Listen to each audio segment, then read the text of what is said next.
Well, this is our course. As you can see, we've come away from the high mountains, and this, Captain America, Brandon McNulty. Well, whenever he invests, he usually gets a big dividend. And today he did precisely that. All or nothing, eyeballs out, great result for him, and just smashed Johan Price Pedersen's time. And he was already very well clear of all the others who'd already taken to the course. 24 by Ethan Hayter. And this looks like a technical problem as well right now. In fact, he's just about to disengage, as you can see by the looks of things. His chain's off, just manages to put it back on and thought, oh no. What about this though? Oh yes. Now, he's all over the bike. And ooh, watch this as well. Oh, front wheel, Van Dijk. Double checking, trying to hit the brakes, but trouble is, if you hit the brakes as well, you can start to slew all over the place. So if you come in too committed, you can get yourself into all sorts of problems.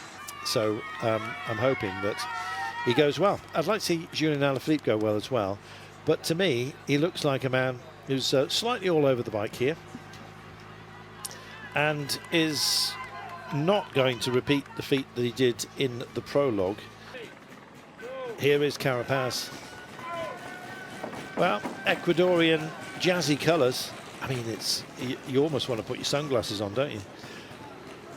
Makes you wonder when you see kit like that whether there's an on-off switch for it. It's so bright, but cool, giving him some respect. And look how he's holding the bike up in the corners here.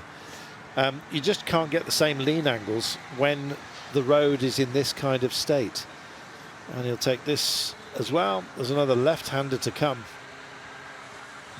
Down at the bottom here, it's a double left. And that is a whole, that's what happened to Alaphilippe. Basically, that corner is a nightmare. It's off camber as well. Hindley, 1:17 down. He's not going to like that. Well, this is in comparison, don't forget, to Brandon McNulty. As you get older as a rider, you have a greater sense of your own mortality, and as soon as you start settling down with a family as well, that looms larger in your mind, and there are certain riders that basically just didn't like a skirmish at the end. Great. Here's Ayuso, favourite for the day. Can he live up to that billing in these conditions? And away he goes, and that is a proper attack of the course. Look at him. He's wrestling the bike, sensibly to say. Here's Simon Yates. 46 seconds down in the wet. We'll see what his brother Adam does in a short while.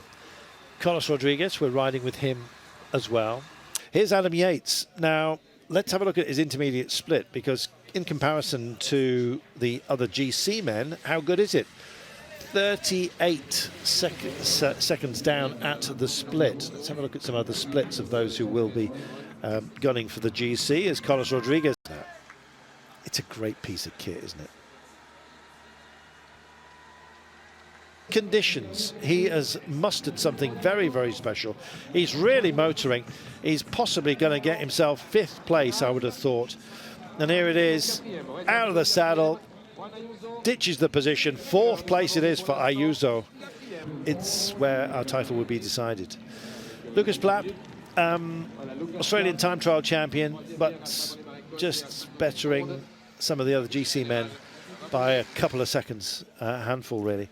And that's courtesy of the conditions that we're having to deal with here. Last little sequence. Don't chuck it away now, Thibaut. Nice wide arc, treble checked into it as well. Bit of standing water on the inside here. And down and into town to... Well, what a day. And what a fabulous day if you happen to be from the United States and a cycling fan. Brandon McNulty has taken it ahead of Magnus Sheffield. USA 1 and 2. Confirmation of the result. McNulty wins. And even at the end, his familiar ragged form. It's very powerful, though. And was nearest to, in a partially wet course as well, Magnus Sheffield.